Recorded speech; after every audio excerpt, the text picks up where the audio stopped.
আসসালামু আলাইকুম। আপনি কি জানেন একটা মুসলিম বালক মাত্র ১২ বছর বয়সে কোরআনুল কারীমের হাফেজ হয়েছিল এবং ১৭ বছর বয়সে চিকিৎসাবিদ্যায় এতটাই পারদর্শী হয়ে উঠেছিল যে গোটা পৃথিবী তাকে নিয়ে মাতামাতি শুরু করেছিল।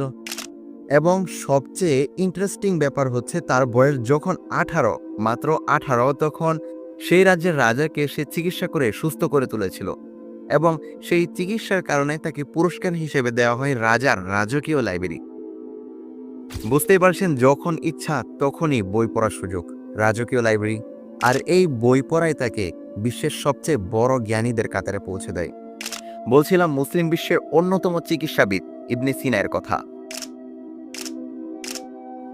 আমরা শুধু তার সংক্ষিপ্ত নাম ইবনে সিনাই জানি, কিন্তু তার সম্পূর্ণ নামটা কি?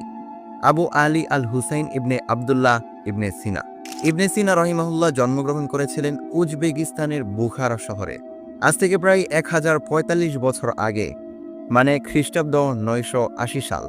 ছাত্রজীবন থেকেই খুবই মেধাবী ছিলেন এই ছোট্ট বালক। আমরা হয়তোবা ইবনে সিনা রহিমাহুল্লাহকে শুধুমাত্র একজন চিকিৎসক হিসাবে চিনি, কিন্তু যেমনিভাবে তিনি একজন চিকিৎসক ছিলেন, তার পাশাপাশি তার অগাধ জ্ঞান ছিল ফিলোসফি, নিউরোলজি, সাইকোলজি, জ্যোতির্বিদ্যা ও অন্যান্য বিভিন্ন শাস্ত্রে, যার প্রত্যেকটার উপর আজকাল পিএইচডি করা হয়। ওনাকে নিয়ে যখন পড়াশোনা করছিলাম তখন একটা বিষয় আমাকে সবচেয়ে বেশি কষ্ট দিয়েছে।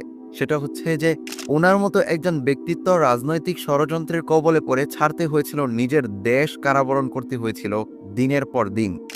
তিনি সর্বপ্রথম ব্যক্তি যিনি চিকিৎসাবিদ্যার মাধ্যমে দেহ এবং মনের কানেক্টিভিটির একটা ধারণা দিয়েছিলেন। মুসলিম বিশ্বের পাশাপাশি পশ্চিমারাও বলতে বাধ্য হয়েছিল Ibn Sina is the father of modern medicine. অবশেষে এই জগৎ বিখ্যাত মহান জ্ঞানী মৃত্যুবরণ করেন ১০৩৭ খ্রিস্টাব্দে। মাত্র ৫৭ বছর বয়সে আল্লাহ তাআলার ডাকে সাড়া দিয়ে চলে যান এই পৃথিবী ছেড়ে এবং জগৎবাসীর জন্য রেখে যান অমর সব কৃতিত্ব।